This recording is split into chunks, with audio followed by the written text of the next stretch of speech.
All right, you guys, so you've gotten your real estate license or you're in the process of getting it.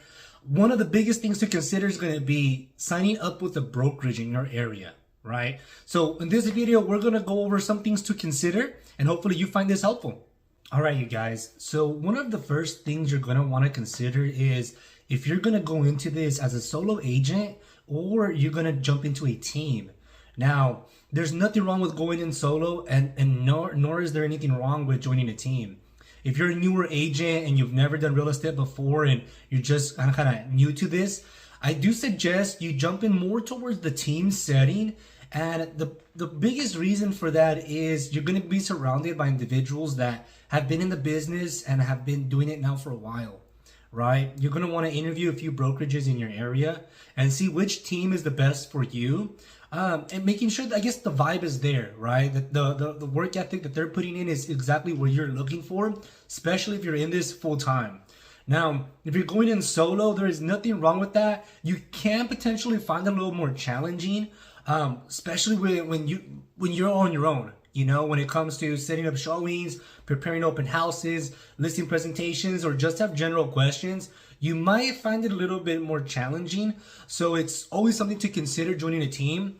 Keep in mind, when joining a team, if you decide a year in, 2 years, whatever that timeline might look for you, you're ready to go off on your own, you can always jump out, right? But I do recommend you consider a team. I think it would be very helpful for you in starting your career, just learning from others and getting those tips and hints. Once those questions start coming out and you start going into the business, you're going to want someone available there to help answer your questions and guide you through the process. So that's one thing to consider.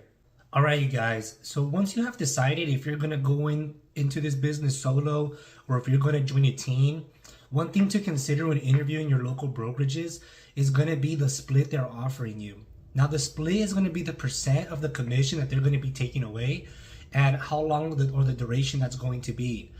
Some areas will start you off, for example, at a 60-40 split, and they might have tiers to where if you break a certain amount of sales or volume, they'll jump you up to a 70-30, right? And so on and so forth. So really consider the splits in your brokerages and what they're going to offer you, especially if you're going to be in a team setting or going in solo, because obviously you're going to want to put as much money in your pocket as you can.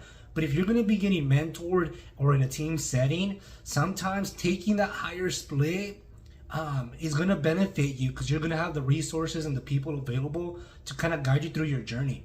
All right, so once you've gotten your splits down, you're going to want to ask and see if there's any additional fees to it. So yes, the split is one of your commission fees.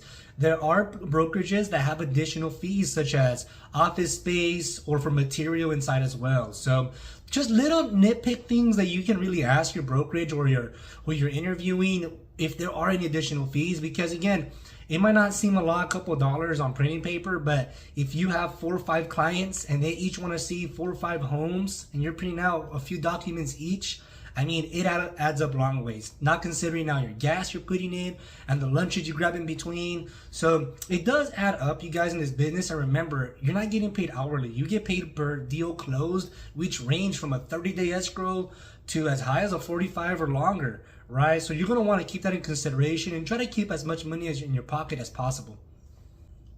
All right, you guys, so the final thing is going to be the area your brokerage covers. So for those of you that are out there and looking to cover a big area, you're going to want to make sure your brokerage covers that as well. So if you're looking to cover, for example, multiple counties, you're going to want to make sure your brokerage is I guess, big enough to where they have offices in those areas, especially if you have clients looking to sit down with you, right? You might make contact over the phone, but nowadays people still love to sit down or just have the idea of for there to be a physical address for them to go to. So that's going to be something really big to consider as well when talking to these brokerages, seeing how far they expand. Now, nothing wrong with the smaller local brokerages, but you're really going to want to bring up that subject and ask if you're looking to expand, if that's an option, right? Especially if you're going to go to different counties.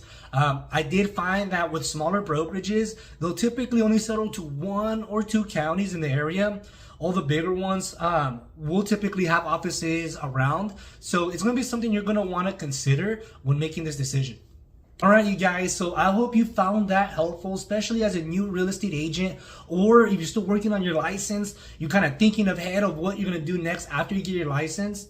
I hope this was helpful for you in making that decision and signing up with your local brokerages. But let me know in the comment section what you think.